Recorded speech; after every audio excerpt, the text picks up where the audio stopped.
Hello guys, welcome back to mummy Chotta vlogs. അപ്പം ഇന്ന് ഈ വീഡിയോയിൽ നിങ്ങൾ കാണുന്നത് എൻ്റെ ഒരു കോട്ടക്കൽ ലൈഫാണ്. മലപ്പുറം ഭാഗത്ത് എന്തൊക്കെ പരിപാടികളിലാണ് ഞാൻ ഏർപ്പെടുന്നതെന്ന് നിങ്ങൾക്ക് കാണാൻ പറ്റും. അപ്പോൾ ഇത് കോട്ടക്കലാണ്, കോട്ടക്കൽ ചങ്കുവെട്ടി ജംഗ്ഷനാണ്. അപ്പോൾ നമുക്ക് ഇവിടുന്ന് നേരെ നെസ്റ്റോയ്ക്ക് വിടാം. നെസ്റ്റോ വന്നിട്ടിപ്പോൾ ഏകദേശം 1 കൊല്ലത്തിന് മേളിലായെന്ന് തോന്നുന്നു. 1 കൊല്ലം ആയോന്നും എനിക്ക് കൃത്യമായിട്ട് അറിയില്ല.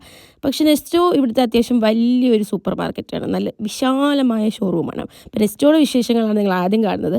നെസ്റ്റോയിൽ വരുന്നതിൻ്റെ പ്രധാന ഉദ്ദേശം, അതായത് പിള്ളേർ സെറ്റിൻ്റെ പ്രധാന ഉദ്ദേശം കുറച്ച് തണുപ്പ് കൊള്ളാം, അത്യാവശ്യം നടക്കാൻ പറ്റും, നല്ല ഫ്രീ ആയിട്ടിരിക്കുന്നു, പിന്നെ ഒട്ടും തിരക്കൊന്നുമില്ല. അത്യാവശ്യം തിരക്കുള്ള സമയമുണ്ട് കേട്ടോ. അപ്പോൾ ഞാൻ ഫാഷനിലേക്കാണ് പോകുന്നത്. അപ്പം ഞാൻ എന്നെ തന്നെ ഒന്ന് നോക്കിയതാണോ, എല്ലാം ഓക്കെ ഇല്ലേ. ഒരു ഷോൾ വാങ്ങാനാണ് പോയതെങ്കിലും ഒരുപാട് സാധനങ്ങൾ ഞാൻ കണ്ടു കേട്ടോ. ക്ലിപ്സിനൊക്കെ ഒരുപാട് വെറൈറ്റി. ഇത് 200 രൂപയുടെ ചെരുപ്പാണ്, ഇതും ഒരു 300 രൂപ ആ റേഞ്ചാണ്. ഇത് 89 രൂപയേ ഉള്ളൂ, 100 ഇല്ല. 100 രൂപയ്ക്കാണെന്ന് പറഞ്ഞാൽ ഞാൻ എടുത്തതല്ല, പക്ഷെ 89 രൂപയായുള്ളൂ. പിന്നെ ഒരുപാട് വെറൈറ്റി കുർത്താസ് ഉണ്ട്, പക്ഷേ അതിൻ്റെയൊക്കെ ക്വാളിറ്റി ഒരു ഇച്ചിരി കോംപ്രമൈസ് ഉണ്ടെങ്കിലും സാധനം കൊള്ളാം. 200 രൂപയ്ക്കും 300 രൂപയ്ക്കും ഒക്കെ.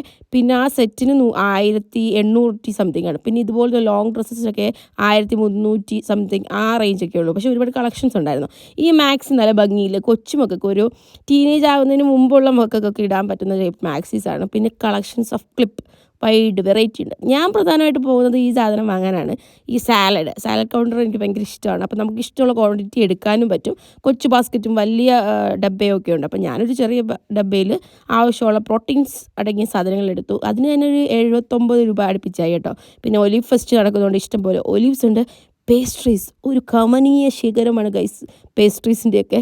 പിന്നെ ഇഷ്ടംപോലെ സ്നാക്സ് ഉണ്ട്. ഈ ഐറ്റംസൊക്കെ ഞാൻ നിങ്ങൾക്ക് വേണ്ടി മാത്രം ഒന്ന് കാണാൻ വേണ്ടിയിട്ട് എടുത്തോളൂ കേട്ടോ. പിന്നെ അതിനകത്തുനിന്ന് ഞാനൊരു ടിക്ക വാങ്ങി. പിന്നെ gravies, variety type of gravies. ഇവിടെ എല്ലാം 100 ഗ്രാം ആയാലും നമുക്ക് വാങ്ങാൻ പറ്റും. അതൊരു നല്ല കാര്യമല്ലോ, ഒറ്റയ്ക്കാണെങ്കിലും നമുക്ക് ഇഷ്ടമുള്ളത് വാങ്ങാൻ പറ്റുന്നത്. പിന്നെ ജ്യൂസസൊക്കെ വാങ്ങി. പിന്നെ ഞാൻ സ്പെഷ്യലായിട്ട് 2 പേർക്ക് വേണ്ടിയിട്ട് ഒരു ഡ്രീം കേക്കും പിന്നെ ഒരു ബർഗറിൻ്റെ സെറ്റും ഒക്കെ വാങ്ങി കേട്ടോ. അത് എൻ്റെ ഹോസ്റ്റലിൽ എനിക്കിഷ്ടപ്പെട്ട 2 പേർക്ക് കൊടുക്കാൻ വേണ്ടിയിട്ട് വാങ്ങിയതാണ്. അത് ആർക്കാണെന്നൊന്നും ഞാൻ പറയുന്നില്ല. അത് ഞാൻ അവിടെ എത്തിക്കേണ്ടടുത്ത് എത്തിച്ചിട്ടുമുണ്ട് കേട്ടോ. പിന്നെ ഇഷ്ടംപോലെ ഓഫേഴ്സ് എപ്പോഴും റൺ ചെയ്യുന്നുണ്ട്.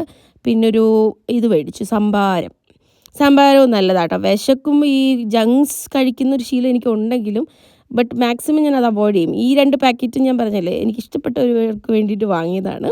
പിന്നെ അതേ ഉള്ളായിരുന്നു ആ ഷോപ്പിങ്ങിൽ. ഇതാണ് അതിൻ്റെ ഫ്രണ്ടേജ് വരുന്നത്. കോട്ടക്കൽ ചങ്കുവെട്ടി ജംഗ്ഷൻ എത്തുന്നതിന് കുറച്ച് മുന്നേ ആയിട്ടാണ് കേട്ടോ. അപ്പോൾ വീട്ടിലല്ല ഹോസ്റ്റലിൽ തിരിച്ചു വന്നു. ഹോസ്റ്റലിൽ ഫുള്ളൊന്നും കാണിക്കാൻ പറ്റില്ല, ഒരുപാട് ആളുകളുണ്ട് കേട്ടോ. ഒരു റൂമിൽ തന്നെ ഒരു 6 പേരുണ്ട് ഞങ്ങൾ.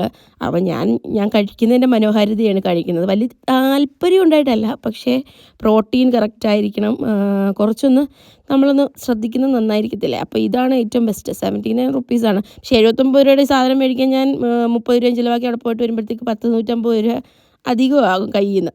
പിന്നെ നല്ല ചൂട് ദോശ. ചില റാൻഡം വ്യൂസാണ് നിങ്ങൾ ഈ കാണുന്നത്. ഇതൊരു അടുത്ത ദിവസത്തെ രാവിലത്തെ ബ്രേക്ക്ഫാസ്റ്റ് ആണെന്ന് തോന്നുന്നു. ഇത്രയും വ്യൂവിലിരുന്നാണ് ഞങ്ങൾ ബ്രേക്ക്ഫാസ്റ്റ് എടുക്കുന്നത്. അത്രയ്ക്ക് ലക്ഷറിയാണ്. അങ്ങ് ദുബായിൽ പോലും ഇത്രയും ലക്സറി ആയിട്ടുള്ള ഡൈനിങ് എക്സ്പീരിയൻസ് ഉണ്ടോ എന്ന് എനിക്കറിയത്തില്ല. നമ്മുടെ ലൈഫിൽ നമ്മളെപ്പോഴും ഇങ്ങനെ ചിന്തിക്കത്തില്ലേ, ഇന്ന് വേണ്ട, ഇന്ന് ചെയ്യുന്നില്ല എന്നൊക്കെ. അപ്പോൾ ഈ മനുഷ്യരെയൊക്കെ ഒന്ന് ഓർക്കണം കേട്ടോ. നോക്കി, അത്ര മഴയാണ്, മഴ നന്നായിട്ട് പെയ്യുന്നുണ്ട്. നല്ലൊരു മഴയ്ക്ക് ശേഷം ഞാൻ വെളിയിലിറങ്ങിയപ്പോൾ കണ്ട കാഴ്ചയാണ്. പുള്ളി ആ കച്ചവടത്തിന് വേണ്ടിയിട്ട് ഇത്ര ഡെഡിക്കേറ്റഡ് ആയിട്ട് ആ റെയിൻ കോട്ടൊക്കെ ഇട്ട് അത് ചെയ്യുകയാണ്. ജീവിക്കാൻ വേണ്ടി മനുഷ്യർ ഓരോ കുപ്പായങ്ങൾ ഇടും എന്ന് പറയുന്നത് പോലെ എനിക്ക് ഫീൽ ചെയ്തത്. വേറൊരു മനുഷ്യനെ നിങ്ങൾ കണ്ടില്ലേ, മൈജിയിലെ.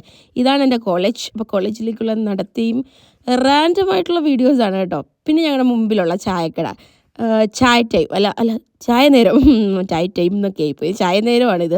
അപ്പോൾ ചായ നേരത്തിൽ വന്നത് ഞാൻ സോയാബീൻ വാങ്ങാനാണ്. സോയാബീൻ്റെ റോസ്റ്റ് ഉണ്ട് കേട്ടോ. അപ്പോൾ അവിടെയും ഒരു രക്ഷയില്ല. ഈ നാട്ടിൽ ഞാൻ ഇത്രയും ഭംഗിയുള്ള സ്നാക്സുകൾ കാണുന്നത്, എന്തോരം ഭംഗിയാണെന്നറിയാമോ. അപ്പം ഞാൻ അവിടുന്ന് കാടമുട്ട മേടിക്കാനും പിന്നെ സോയാബീൻ മേടിക്കാനുമാണ് കയറിയത്.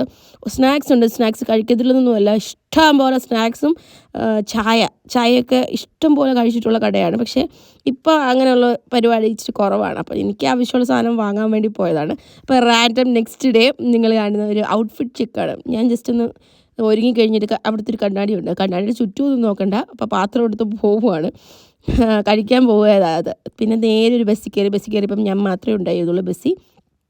നല്ല വ്യൂ ഉള്ള സ്ഥലമാണ് മലപ്പുറം. മലകളാൽ ചുറ്റപ്പെട്ട ഒരു പ്രദേശം തന്നെയാണ്. കോടയും മഞ്ഞും കാണാനൊക്കെ ഒരു ഭംഗിയുമാണ്.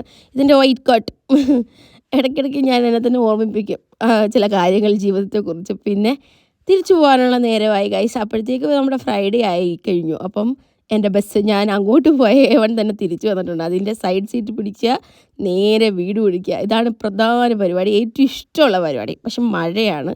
മഴ കാരണം ഒരുപാട് ബുദ്ധിമുട്ടിയാണ് ഞാൻ നാട്ടിൽ തിരിച്ചെത്തിയത്. ഇടയ്ക്ക് പഞ്ചറൊക്കെ ആയി കേട്ടോ വണ്ടി. അപ്പം നാരായണേട്ടനോട് കാര്യം പറഞ്ഞു. ഇവരൊക്കെ ആയിട്ട് ഞാൻ ഭയങ്കര കമ്പനിയാണ്. കാരണം വർഷങ്ങളായിട്ട് ഇങ്ങനെ ട്രാവൽ ചെയ്ത് അവരും ഞാനും ഒക്കെ അവരുടെ വീട്ടിൽ ആരെ പോലെയാണ് നമ്മളെയും കാണുന്നത്. അപ്പം തിരിച്ചു വന്നപ്പോൾ ആ രണ്ടുപേരും സുഖമായിട്ട് ഉറങ്ങുന്നു. ഇനി അപ്പുറത്തെ തലങ്ങണിയിൽ എനിക്ക് സ്ഥലമുണ്ട്, അവിടെ കയറി കിടക്കുക. അവ എന്നെ കണ്ടായിരുന്നു, എന്നിട്ട് അവിടെ പോയി കിടന്നതാണ് വീണ്ടും. അപ്പോൾ അവരെ കാണുക എന്നുള്ള ഉദ്ദേശം ഭയങ്കര ത്രൈവിങ് ആയിട്ടുള്ളൊരു ഇതാണ്, വീട്ടിലേക്ക് തിരിച്ചു പോവുക എന്നുള്ളത്. അവനിങ്ങനെ നമ്മളെ വിളിക്കും, വരുന്നില്ലേ അമ്മ ഇന്ന് വരുമോ? ഞാൻ പറയില്ല, നാളെ വരാടാ, വരണേ എന്ന് പറയും. അങ്ങനെയാണ് നമ്മുടെ ജീവിതം. നമ്മളെ തിരിച്ചു വിളിക്കുന്ന കുറേ കാര്യങ്ങളുണ്ട്. അപ്പോൾ താങ്ക്സ് ഫോർ വാച്ചിങ്.